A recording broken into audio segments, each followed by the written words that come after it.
Subscription کے button کو دبائیے اور ساتھ بیل آئیکن پر کلک کیجیے تاکہ آپ کو تمام ویڈیو فوراً مل سکیں۔ اس ویڈیو پسند آنے کی صورت میں اسے لائک، کمنٹ اور شیئر کرنا مت بھولیں۔ شیر خان اور شاہد علی کچھ فاصلے پر ایک درخت کے پیچھے چھپ کر دیکھ رہے تھے۔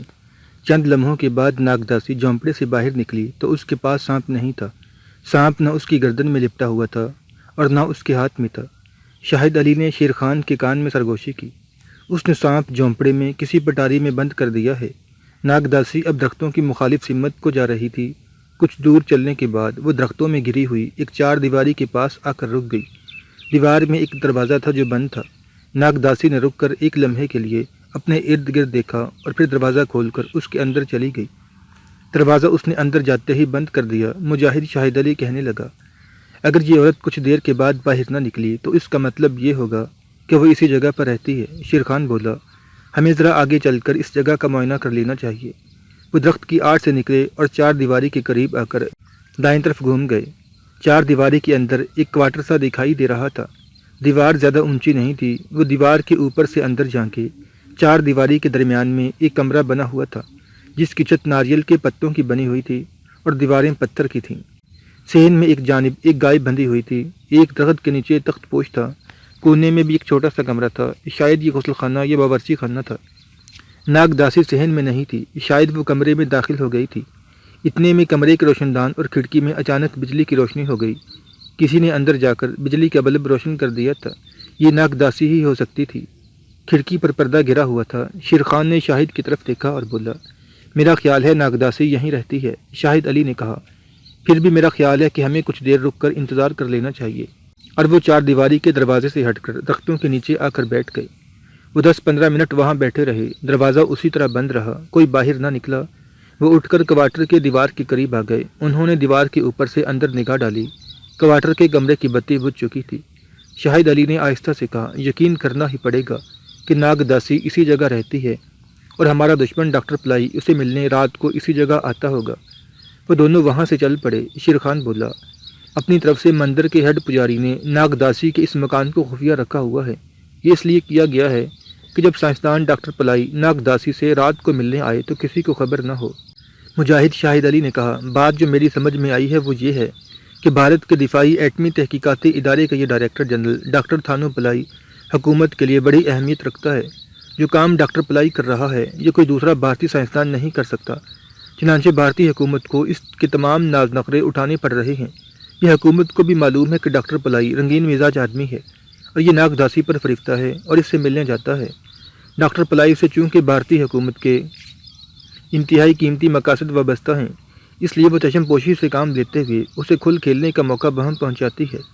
مندر کے ہیڈ پجاری سے مل کر صرف اتنا خیال حکومت ضرور رکھتی ہے کہ ڈاکٹر پلائی کی ناگداسی سے ملاقات کو جتنا خفیہ رکھا جا سکتا ہے خفیہ رکھا جائے، کیونکہ یہ شخص حکومت کے ایک ذمہ دار ادارے کا سربراہ بھی ہے۔ شیر خان کہنے لگا، اگر یہ بات طے ہے کہ ہمارا دشمن ڈاکٹر پلائی اسی مکان میں رات کو آ کر ناگداسی سے ملاقات کرتا ہے تو قدرتی طور پر یہ جگہ ہمارے کمانڈو ایکشن کا ٹارگٹ ہوگی اور ہمیں دن کے وقت آ کر اس کا مشاہدہ کرنا ہوگا اور یہ دیکھنا ہوگا کہ جب ڈاکٹر پلائی مکان کے اندر ہوگا تو ہمیں کمانڈو ایکشن کے لیے کیا حکمت عملی اختیار کرنی ہوگی، کیونکہ ظاہر ہے کہ اس آدمی کی حفاظت کے لیے باڈی گارڈ بھی اس کے ساتھ ہوں گے اور وہ چار دیواری کے ارد گرد درختوں میں چھپے ہوں گے۔ ہمیں ان کا بھی خیال رکھنا ہوگا کہ ہم ان کی نگاہ میں نہ آ جائیں۔ ٹھیک ہے، مجاہد شاہد علی بولا، ہم دن میں کسی وقت یہاں آ کر ماحول کا پوری طرح سے جائزہ لیں گے۔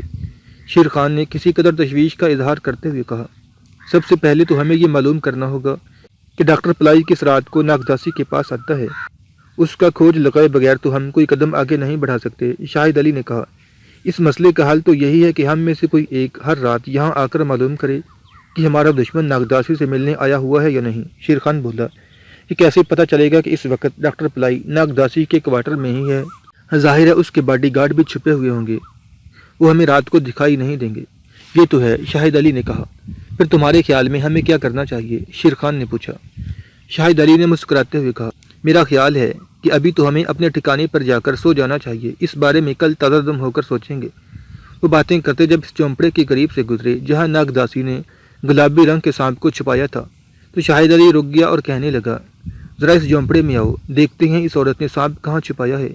اس کی کیا ضرورت ہے؟ شیر خان نے پوچھا۔ شاہد علی بولا، تم آؤ تو صحیح۔ اور وہ دونوں جھونپڑے میں داخل ہو گئے۔ باہر چاندنی کھلی ہوئی تھی۔ اس کی ہلکی ہلکی روشنی میں انہیں جھونپڑے کے کونے میں ایک مٹی کا مٹکا پڑا ہوا نظر آیا۔ شاہد علی یہ کہہ کر مٹکے کی طرف بڑھا۔ میرا خیال ہے سانپ اس مٹکے میں ہے۔ دھیان سے مٹکی کو ہاتھ لگانا۔ یہ مجھے یہ سانپ بڑا زہریلا لگتا ہے، شیر خان نے شاہد علی کو خبردار کرتے ہوئے کہا۔ شاہد علی نے کہا، مجھے سانپ پکڑنے کا گر آتا ہے، ویسے میں اسے پکڑوں گا نہیں۔ وہ مٹکے کے قریب آ گئے۔ مٹکے کا منہ کپڑے سے بند کیا ہوا تھا۔ شاہد علی نے مٹکے کے منہ پر بندھے ہوئے کپڑے پر ہاتھ مارا۔ مٹکے کے اندر سے سانپ کی پھنکار سنائی دی۔ شاہد علی بولا، سانپ مٹکے کے اندر موجود ہے۔ اس کے بعد وہ جھونپڑے سے نکلے اور چٹانوں کی تنگ راہداریوں میں سے گزر کر اپنی خفیہ غار والی جگہ میں آ گئے۔ تھوڑی دیر آپس میں کچھ دیر باتیں کرتے رہے اور پھر سو گئے۔ دوسرے روز انہوں نے ناگ سادھوؤں والا لباس پہنا۔ شاہد علی مجاہد نے ہاتھ میں بین پکڑ لی اور تاڑ ناریل کے ان درختوں کی طرف چل پڑے جہاں ناگ داسی ارملا کا گھر تھا۔ دن کی روشنی میں انہوں نے دیکھا کہ مکان پتھر کی چار دیواری میں گھرا ہوا تھا۔ اس کے ارد گرد درخت بہت تھے جو انہیں اچھی آڑ مہیا کر سکتے تھے۔ وہ آہستہ آہستہ چلتے مکان کے پیچھے آ گئے۔ بظاہر وہ سادھو سنیاسیوں کی طرح درختوں اور جھاڑیوں کو دیکھتے بھالتے جا رہے تھے جیسے جڑی بوٹیوں کی تلاش میں ہوں، لیکن ان کی تیز نظریں ماحول کا بھرپور جائزہ لے رہی تھی، کیونکہ اگر ناگ داسی کی رہائش گاہ وہیں تھی تو پھر کمانڈو ایکشن اسی جگہ ہونے والا تھا، جس کے واسطے ضروری تھا کہ اس جگہ کا اچھی طرح سے مشاہدہ کیا جائے۔ مکان کی چار دیواری کے پچھواڑے 20-25 قدموں کی فاصلے پر ایک کھائی تھی جس میں پانی تو نہیں تھا لیکن جھاڑ جھنکار بہت اگی ہوئی تھی۔ دونوں مجاہد کھائی کے کنارے بیٹھ گئے۔ انہوں نے دیکھا کہ کھائی آگے سمندری چٹانوں کی طرف چلی گئی تھی۔ اس کھائی کو انہوں نے اپنے ذہن میں رکھ لیا اور وہ وہاں سے سیدھا ناگ مندر میں آ کر مندر کے صحن میں ایک چبوترے کے پاس بیٹھ گئے۔ پوجا کرنے والی عورتیں اور مرد چلے آ رہے تھے۔ ایک عورت ان کے آگے لڈوؤں کا ڈونا اور ایک مرد ان کے آگے دہی سے بھرا ہوا مٹی کا پیالہ رکھ گیا۔ مجاہد شاہد علی نے ہنس کر کہا، شیر خان، لگتا ہے آج کا ناشتہ تو آ گیا ہے۔ انہوں نے دہی اور لڈوؤں سے ناشتہ کیا اور اٹھ کر مندر کے اندر آ گئے۔ مندر میں صبح ہی سے رونق شروع ہو گئی تھی۔ ناگ دیوتا کی استھان کی جانب آرتی اتاری جا رہی تھی اور بھجن کیرتن ہو رہا تھا۔ مندر کے بڑے پجاریوں کو چھوڑ کر 1-2 پجاری تھے جو مندر کے چھوٹے موٹے کام کرتے تھے۔ وہ سیوادار قسم کے لوگ تھے، ان میں بوڑھے بھی تھے اور نوجوان بھی تھے۔ کمانڈو شیر خان اور شاہد علی ایک جگہ ستونوں کے پاس بیٹھ گئے۔ ان دونوں مجاہدوں کے رنگ ذرا گورے گورے تھے۔ وہاں جتنے لوگ تھے ان سب کے رنگ کالے، سانولے اور گہرے سانولے تھے۔ گورے رنگ کا ان میں کوئی نہیں تھا۔ دونوں مجاہد اپنی شکل اور رنگ روپ سے ہی لگتے تھے کہ یہ شمالی بھارت کے ناگ سادھو ہیں اور جنوب کی تامل زبان نہیں جانتے ہوں گے۔ ستونوں کے پاس بیٹھے وہ باتیں بھی اردو ہندی میں کر رہے تھے۔ ان کے قریب بھی 2 کالے رنگ کے دبلے پتلے نوجوان سیوادار اور تامل پجاری بیٹھے آپس میں باتیں کر رہے تھے۔ وہ تامل زبان میں بول رہے اور مندر کے لنگر سے ملنے والی ناقص غذا کی شکایت کر رہے تھے۔ شیر خان اور شاہد علی دونوں تامل زبان سمجھتے تھے، مگر ان کی توجہ ان دونوں پجاریوں کی طرف نہیں تھی۔ وہ ہندی ملی ہوئی اردو میں جنوب کے موسم وغیرہ کی بات کر رہے تھے۔ اچانک ان دونوں تامل پجاریوں میں سے ایک پجاری نے کہا، میں تو ناگداسی ارملا جی پر عاشق ہو گیا ہوں۔ دونوں مجاہدوں نے ایک دوسرے کی طرف دیکھا اور زیر لب ہنس پڑے کہ یہ بھی ناگداسی کے تیر نظر کا شکار ہے۔ دوسرے سیوادار پجاری نے تامل زبان میں کہا، ارے تو کسی دوسرے ناگداسی سے جی لگا لے، ارملا ناگداسی تیرے ہاتھ آنے والی نہیں ہے۔ پہلا پجاری بولا، کیوں؟ مجھ میں کس چیز کی کمی ہے؟ دوسرے پجاری نے کہا، تجھ میں کمی یہ ہے کہ تو آندھرا پردیش کا ڈاکٹر پلائی نہیں ہے۔ یہ سن کر شیر خان اور شاہد علی کے کان کھڑے ہو گئے۔ پہلا پجاری بولا، ہاں کرشن جی، یہ بات تو ہے۔ یہ ڈاکٹر پلائی سالہ ہماری ارملا جی پر مرمٹا ہے۔ جس رات آتا ہے اس رات ارملا جی مندر میں ناگ نرت بھی نہیں کرتی۔ دوسرا پجاری ہنس کر بولا، سنا ہے وہ آج رات تمہاری ارملا ناگداسی سے ملاقات کرنے آ رہا ہے۔ آج کی رات بھی ارملا کی نرت نہ دیکھ سکو گے۔ پہلے پجاری نے پوچھا، تمہیں کیسے پتہ چلا؟ اس یمدوت ڈاکٹر پلائی کے آنے کی یہاں تو کسی کو خبر نہیں ہوتی۔ دوسرے پجاری نے کہا، ارے ایسی باتیں چھپی نہیں رہ سکتی، لوگوں میں خسر پسر تو ہوتی ہے۔ یہ الگ بات ہے کہ ڈر کے مارے کوئی بات نہیں کرتا، اسی لیے پجاری نے ارملا کو الگ مکان دے رکھا ہے۔ اس کے بعد دونوں وہاں سے اٹھ کر چلے گئے۔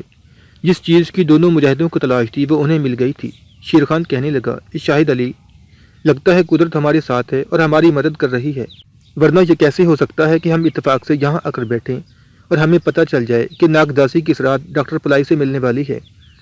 مجاہد شاہد علی نے کہا، اور ان تامل پجاریوں کی باتوں سے بھی یہ تصدیق ہو گئی ہے کہ ڈاکٹر پلائی ناگداسی ارملا سے اسی ناریل کے درختوں والے مکان میں رات کو ملنے آئے گا۔ تم نے سنا نہیں؟ تامل پجاری کہہ رہا تھا کہ بڑے پجاری نے اسی لیے ناگداسی کو الگ مکان دے رکھا ہے۔ وہ الگ مکان وہی ہو سکتا ہے جہاں رات کو ہم نے اسے جاتے دیکھا تھا۔ شیر خان نے کہا، یقیناً وہی مکان ہے، یہ بڑی اچھی بات ہوئی ہے۔ ہمیں ابھی سے رات کے کمانڈو ایکشن کی منصوبہ بندی شروع کر دینی چاہیے۔ اس سلسلے میں ارملا کے مکان کے پچھواڑے والی کھائی ہمارے لیے بڑی مددگار ثابت ہوگی۔ ہم اس میں سے گزر کر ٹارگٹ پر آئیں گے۔ مجاہد شاہد علی بولا، یہ ساری منصوبہ بندی ہمیں اپنے مجورہ کے باس رشید احمد صاحب کے خفیہ ٹھکانے پر کرنی ہوگی۔ آ جاؤ وہیں چلتے ہیں۔ دونوں اٹھے اور مندر سے نکل آئے۔ اسی ناگ سادھوؤں والے حلیے میں وہ مجورہ شہر کی طرف چل پڑے۔ یہ حلیہ ان کے لیے اس لیے بھی موزوں تھا کہ وہ کسی خفیہ والے کی نظروں میں نہیں آ سکتے تھے۔ ناگ سادھو مجورہ شہر میں چلتے پھرتے عام نظر آتے تھے۔ مجورہ شہر کے مجاہدوں کے ٹھکانے پر اتفاق سے رشید احمد اور مجورہ حلقے کا ماسٹر سپاہی قطب الدین وہاں موجود تھا۔ کمانڈو شیر خان اور مجاہد شاہد علی نے انہیں سارے واقعات بیان کیے اور ان سے کمانڈو ایکشن کے بارے میں مشورہ طلب کیا۔ سپاہی ماسٹر قطب الدین کہنے لگا، یہ بات یقینی طور پر نہیں کہی جا سکتی کہ ڈاکٹر پلائی آج رات ہی ناگ داسی کے پاس آئے گا۔ اس صورت میں آپ کو ناگ داسی کے مکان کے آس پاس کے علاقے کی رات کے وقت نگرانی کرنی ہوگی، لیکن اپنی تیاری آپ لوگوں کو مکمل کرنی ہوگی تاکہ اگر رات کے وقت ڈاکٹر پلائی وہاں آ جائے تو آپ اپنے منصوبے پر عمل کر سکیں۔ رشید احمد نے قطب الدین کی تائید کرتے ہوئے کہا، یہ اس لیے بھی ضروری ہے کہ اگر آج رات ڈاکٹر پلائی ناگ داسی کے پاس آ جاتا ہے تو اس کے بعد اس کا کچھ پتہ نہیں کہ وہ کتنے دنوں بعد آئے گا۔ مجاہد شاہد علی کہنے لگا، ہم نے بھی یہی فیصلہ کیا ہے۔ ہم اپنی تیاری اور ایکشن پلان پوری طرح سے تیار رکھیں گے اور ناگ داسی کے مکان کی چھپ کر نگرانی کریں گے۔ اگر وہ آ جاتا ہے تو ہم 10 منٹ کے اندر اندر اپنے ایکشن پلان پر عمل درآمد شروع کر سکتے ہیں۔ ماسٹر سپاہی قطب الدین نے کہا، آپ کو کمانڈو ایکشن کے واسطے جن جن چیزوں کی ضرورت ہے ہمیں بتا دیں، ہم آپ کو مہیا کر دیں گے۔ اس کی بالکل فکر نہ کریں۔ اگر آپ اپنے ساتھ کچھ مجاہد لے جانا چاہتے ہیں تو ہمارے پاس ایسے تربیت یافتہ کمانڈو موجود ہیں۔ کمانڈو شیر خان نے کہا، اس مشن کے لیے ہم 2 ہی کافی ہیں، کسی تیسرے آدمی کی ضرورت نہیں، کیونکہ یہ ڈاکٹر پلائی کے سیکورٹی گارڈز کے دستے پر کھلا حملہ نہیں ہوگا۔ ہمیں چھپ کر شب خون مارنا ہوگا اور سیکورٹی گارڈز کی نظروں میں آئے بغیر دشمن ڈاکٹر پلائی کو ہلاک کرنا ہوگا۔ باقی 2-3 چیزوں کی ہمیں ضرورت ہے، وہ میں آپ کو بتائے دیتا ہوں۔ کمانڈو شیر خان نے مجاہد رشید احمد اور ماسٹر سپاہی قطب الدین کو اپنی ضرورت کی چیزیں بتائیں جو اس نے اسی وقت نوٹ بک پر لکھ لیں اور کہا، یہ چیزیں آپ کو کس وقت درکار ہیں؟ مجاہد شاہد علی بولا، شام ہونے سے پہلے یہ ہماری خفیہ غار میں پہنچ جانی چاہیے۔ پہنچ جائیں گی انشاءاللہ، آپ بے فکر رہیں۔ مجاہد قطب الدین نے جواب دیا۔ اس کے بعد دوپہر تک شیر خان اور شاہد علی وہیں پڑے رہے۔ دوپہر کے بعد وہ اپنی خفیہ غار میں واپس آ گئے۔ ابھی کافی دن باقی تھا۔ دونوں نے آپس میں مشورہ کیا اور 10-15 منٹ غار میں ٹھہرنے کے بعد ناگ داسی ارملا کے خفیہ مکان کی طرف روانہ ہو گئے۔ شاہد علی نے سپیروں کی بین ہاتھ میں لے لی تھی۔ شیر خان کے ہاتھ میں ایک پرانا دھلا تھا۔ ناگ داسی ارملا کے مکان کے قریب آ کر شاہد علی نے یوں ہی بین بجانی شروع کر دی اور شیر خان جھاڑیوں کو چھڑی سے ادھر ادھر ہٹانے لگا۔ وہ یہ ظاہر کر رہے تھے کہ کسی خاص قسم کے سانپ کو تلاش کرتے پھر رہے ہیں۔ حقیقت میں وہ بڑی تیز نگاہوں سے ناگ داسی کے مکان کی 4 دیواری کا جائزہ لے رہے تھے۔ مکان کی پچھلی دیوار سے تھوڑے فاصلے پر جہاں نیچے کھائی کی ڈھلان شروع ہوتی تھی، جھاڑی کے پاس بیٹھ گئے۔ وہ جھاڑیوں کی اوٹ میں تھے اور سامنے سے انہیں کوئی نہیں دیکھ سکتا تھا۔ کمانڈو شیر خان کہنے لگا، مکان کی عقبی دیوار کے ساتھ لگا ہوا پائپ تم بھی دیکھ رہے ہو؟ ہاں میں دیکھ رہا ہوں، شاہد علی نے کہا۔ شیر خان نے کہا، ہم اس کے ذریعے چھت پر سے مکان کے صحن میں اتریں گے۔ اس کے بعد وہ اٹھ کر مکان کی مغربی دیوار کے پاس درختوں کے نیچے آ کر بیٹھ گئے۔ وہاں اس وقت نزدیک اور دور کوئی انسان نظر نہیں آتا تھا۔ شاہد علی کہنے لگا، میرا خیال ہے کہ مکان میں اس وقت کوئی نہیں ہے، ارد گرد بھی کوئی آدمی نہیں۔ کیا خیال ہے ہم مکان کے صحن میں کود کر اس کمرے کا جائزہ نہ لیں جہاں ہمیں شب خون مارنا ہوگا؟ شیر خان نے ایک لمحہ کے لیے سوچا، پھر بولا، ہو سکتا ہے ناگداسی مکان کے اندر ہی ہو۔ ابھی یہ فکرہ شیر خان کی زبان پر ہی تھا کہ مکان کے دروازے میں سے ناگداسی بانس کی چھوٹی سی ٹکڑی ہاتھ میں لیے باہر نکل آئی۔ دونوں کمانڈو وہیں سمٹ کر جھاڑیوں کی اوٹ میں ہو گئے۔ انہوں نے ناگداسی ارملا کو دن کی روشنی میں پہچان لیا تھا۔ یہ کدھر جا رہی ہے؟ شیر خان نے سرگوشی کی۔ شاہد علی نے سرگوشی میں ہی جواب دیا، اس کا رخ سانپ والی جھونپڑی کی طرف ہے، ہمیں اس کا پیچھا کرنا چاہیے۔ شیر خان بولا۔ جب ناگداسی ان سے ذرا دور ہو گئی تو دونوں درختوں کے نیچے سے نکلے اور ناگداسی کو نگاہ میں رکھ کر اس کے پیچھے چلنے لگی۔ ناگداسی سانپ والی جھونپڑی کی طرف ہی جا رہی تھی۔ سانپ والی جھونپڑی اس کے مکان سے زیادہ فاصلے پر نہیں تھی۔ وہ جھونپڑی کے پاس آ کر رک گئی۔ اس نے پیچھے مڑ کر دیکھا۔ دونوں کمانڈو جلدی سے نیچے جھاڑیوں میں بیٹھ گئے۔ ناگداسی نے انہیں نہیں دیکھا تھا۔ وہ جھونپڑی میں داخل ہو گئی۔ دونوں کمانڈو وہیں بیٹھے رہے۔ یہ کیا کرنے اندر گئی ہے؟ شیر خان نے پوچھا۔ شاہد علی بولا، ہو سکتا ہے اپنے گلابی سانپ کی دیکھ بھال کرنے گئی ہو۔ 2-3 منٹ کے بعد ناگداسی جھونپڑی سے نکل آئی۔ اس کی گردن کے ساتھ گلابی سانپ لپٹا ہوا تھا۔ گلابی سانپ نے اپنا پھن ناگداسی کے کندھے سے اوپر اٹھا رکھا تھا۔ اسے آتا دیکھ کر شیر خان اور شاہد علی سرکتے ہوئے دوسری طرف جھاڑیوں کے پیچھے چھپ گئے۔ ناگداسی جس راستے سے گئی تھی اسی راستے سے واپس آئی اور اپنے مکان کے اندر چلی گئی۔ دونوں کمانڈو جھاڑیوں کی اوٹ میں بیٹھے مکان کے دروازے کی طرف دیکھنے لگے جسے ناگداسی بند کر گئی تھی۔ اب کیا خیال ہے تمہارا؟ مجاہد شاہد علی نے کہا۔ شیر خان بولا، اس وقت مکان کے اندر جانے کا سوال ہی پیدا نہیں ہوتا، اس لیے ہمیں واپس چلے جانا چاہیے۔ دونوں اٹھے اور عقب کی جانب جو گہری کھائی تھی اس میں اتر گئے۔ یہ کھائی آگے جا کر سمندری چٹانوں کی طرف نکل گئی تھی۔ وہ کھائی کے اندر چلتے ایک جگہ کھائی سے باہر نکل آئے۔ تھوڑی دیر بعد وہ اپنی خفیہ غار میں بیٹھے اپنے مشن کے بارے میں باتیں کر رہے تھے۔ شیر خان کہہ رہا تھا، ہمیں ہر رات یہاں سے نکل کر ناگداسی کے مکان کا جائزہ لینا ہوگا۔ اگر آج رات واقعی ڈاکٹر پلائی آیا ہوگا تو ہمیں اس کا سراغ مل جائے گا۔ مجاہد شاہد علی کہنے لگا، سیکیورٹی گارڈز کے آدمی ادھر ادھر درختوں جھاڑیوں میں چھپے ہوئے ہوں گے، وہ ہمیں نظر نہیں آئیں گے۔ بہتر یہی ہوگا کہ ہم میں سے کوئی ایک ہر روز رات ہوتے ہی ناگداسی کے مکان کے قریب کسی جگہ چھپ کر بیٹھ جائے۔ جس وقت ڈاکٹر پلائی اپنے باڈی گارڈز کے ساتھ بند گاڑی میں وہاں آئے تو وہ غار میں آ کر خبر کر دے۔ ٹھیک ہے، شیر خان بولا، آج کی رات میں پہرا دوں گا۔ شاہد علی نے کہا، میرا خیال ہے کہ ڈاکٹر پلائی اگر آیا تو وہ آدھی رات سے پہلے ہی آئے گا۔ کمانڈو شیر خان بولا، لیکن میں رات کے پچھلے پہر تک نگرانی کروں گا، اس کا کچھ پتہ نہیں کب آ جائے۔ چنانچہ یہ فیصلہ ہو گیا کہ اس رات کمانڈو شیر خان ناگداسی کے مکان کی نگرانی کرے گا۔ شام ہو گئی۔ اندھیرا ہوتے ہی ان کا ایک مجاہد وہ چیزیں لے کر آ گیا جس کی دونوں کمانڈوز کو ضرورت تھی۔ رضاکار مجاہد نے تھیلا ان کے سامنے رکھ کر کھول دیا اور کہا، قطب الدین نے کہا ہے اگر کسی اور شے کی بھی ضرورت ہو تو وہ بھی بتا دیں۔ شیر خان اور شاہد علی نے تھیلے میں سے ساری چیزیں نکال کر دیکھیں اور کہا، نہیں، اور کسی چیز کی ضرورت نہیں ہے۔ رضاکار مجاہد ان کے لیے تازہ پکا ہوا کھانا بھی لایا تھا۔ کھانا وہاں رکھ کر وہ چلا گیا۔ دونوں مجاہد ان چیزوں کا جائزہ لینے لگے جو قطب الدین ماسٹر سپاہی نے بھیجی تھیں۔ ان میں 2 اسٹین گنیں اور ان کے فالتو میگزین تھے۔ ہر ایک اسٹین گن کی نالی پر سائلنسر چڑھا ہوا تھا تاکہ فائرنگ کے دھماکوں کی زیادہ آواز پیدا نہ ہو۔ اس کے علاوہ کچھ دستی بم تھے، 2 سائلنسر والے نئے پستول تھے۔ نائلون کی مضبوط رسی کا گچھا تھا جس کے سرے پر لوہے کی ہک لگی ہوئی تھی۔ انہوں نے سارے سامان کی اچھی طرح سے چیکنگ کی اور اسے تھیلے میں ڈال کر کونے میں رکھ دیا۔ اس کے بعد انہوں نے وہیں بیٹھ کر کھانا کھایا اور غار کے باہر آ کر پتھروں پر بیٹھ کر کچھ دیر باتیں کرنے لگے۔ پھر شاہد علی نے کہا، تمہیں 2 گھنٹے کے بعد نگرانی کی ڈیوٹی پر جانا ہے، میرا خیال ہے تم اتنی دیر آرام کر لو۔ شیر خان نے جواب دیا، اس کی ضرورت نہیں ہے، میں اس قسم کی سختیوں کا عادی ہوں۔ جب رات کے 10 بج گئے تو شیر خان اسی ناگ سادھو کے حلیے میں رات کی ڈیوٹی دینے ناگداسی کے مکان کی طرف چل پڑا۔ صرف ایک سائلنسر لگا پستول اس نے اپنے ساتھ رکھ لیا تھا۔ ٹارگٹ پر جا کر وہ ناگداسی کے مکان کے سامنے کی جانب کچھ فاصلے پر جھاڑیوں میں چھپ کر بیٹھ گیا۔ چاند نکلا ہوا تھا اور چاروں طرف چاندنی پھیلی ہوئی تھی۔ شیر خان تھوڑی تھوڑی دیر بعد اس کچی سڑک کی طرف دیکھ لیتا تھا جو آگے جا کر ناگ مندر کی طرف مڑ جاتی تھی۔ اس کے خیال میں اگر سائنسدان ڈاکٹر پلائی آیا تو اس کی بند گاڑی اسی راستے سے گزر کر ناگداسی کے مکان پر آئے گی۔ شیر خان نے کلائی پر گھڑی باندھی ہوئی تھی۔ رات گزرتی جا رہی تھی۔ چاند آسمان کی وسط میں آ کر آہستہ آہستہ ڈھل رہا تھا۔ آدھی رات گزر گئی۔ پھر رات کا 1 بج گیا، وہاں کوئی نہ آیا۔ ناگداسی کے مکان کی 4 دیواری کے اندر جو روشنی ہو رہی تھی وہ بھی بجھ گئی۔ ہر طرف خاموشی تھی۔ جب رات کے 2:30 بج گئے اور ڈاکٹر پلائی کی گاڑی نہ آئی تو شیر خان اٹھ کر واپس چل پڑا۔ غار میں آیا تو مجاہد شاہد علی سو رہا تھا۔ شیر خان بھی خاموشی سے سو گیا۔ اس کی آنکھ اس وقت کھلی جب شاہد علی اسے جگا رہا تھا۔ معلوم ہوا کہ دن کا 1 بج چکا ہے۔ بیدار ہونے کے بعد شیر خان نے بتایا کہ وہ رات کے 2:30 بجے تک جھاڑیوں میں چھپ کر بیٹھا رہا تھا مگر ڈاکٹر پلائی نہیں آیا تھا۔ مجاہد شاہد علی نے کہا، آج رات میں ڈیوٹی دوں گا۔ اس طرح باری باری ڈیوٹی دیتے انہیں 4 دن گزر گئے۔ 5ویں رات کو شیر خان کی ڈیوٹی تھی۔ وہ حسب معمول ناگداسی کے مکان سے کچھ دور جھاڑیوں میں چھپ کر بیٹھا تھا کہ اس کے کان میں کسی گاڑی کے انجن کی دھیمی آواز سنائی دی۔ وہ اسی لمحے چوکنا ہو گیا اور اس نے اپنی نظریں کچی سڑک پر جما دیں۔ اس وقت رات کے 11:30 بج رہے تھے اور چاند کچی سڑک والے درختوں کے پیچھے جا چکا تھا۔ کچی سڑک پر اس کی مدھم چاندنی درختوں سے چھن چھن کر پڑ رہی تھی۔ گاڑی کے انجن کی آواز تھوڑی دیر کے بعد رک گئی۔ اس کے بعد کوئی آواز نہ آئی۔ شیر خان گھور کر دور کچی سڑک کو دیکھ رہا تھا۔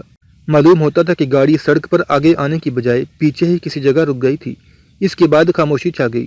تھوڑی دیر بعد شیر خان نے دیکھا کہ مدھم چاندنی میں کچھ انسانی سائے کچی سڑک کی دونوں جانب دوڑتے ہوئے آئے اور پھر درختوں میں اندھیرے میں گم ہو گئے۔ شیر خان سمجھ گیا کہ یہ ڈاکٹر پلائی کے حفاظتی دستے کے کمانڈوز ہیں اور اس کے تحفظ کے لیے ارد گرد کے درختوں میں گھات لگا کر بیٹھ گئے ہیں۔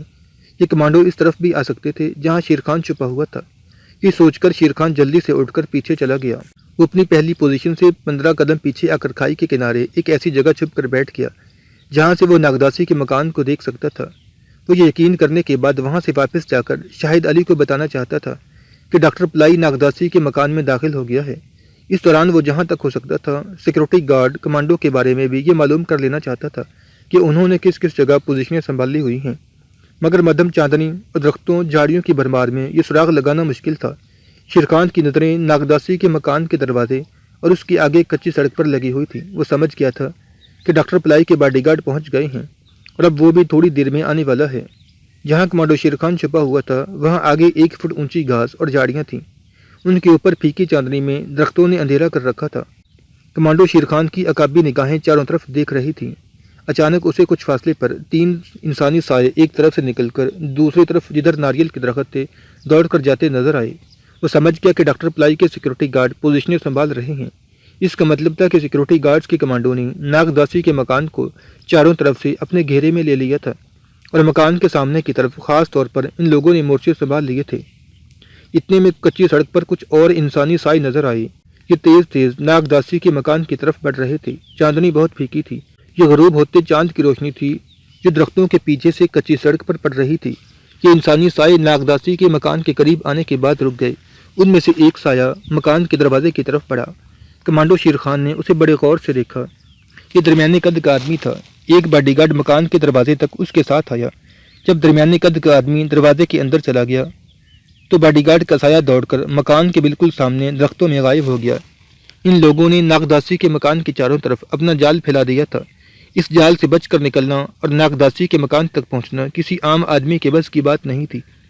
شیرخان خاموشی سے اٹھا اور نیچے کھائی میں اتر گیا۔ اسے یقین ہو گیا تھا کہ پاکستان کا دشمن ڈاکٹر پلائی ناگداسی کے مکان میں جا چکا ہے اور اب وہ پو پھٹنے سے پہلے باہر نہیں آئے گا۔ وہ تیز تیز قدموں سے کھائی میں سے گزر رہا تھا۔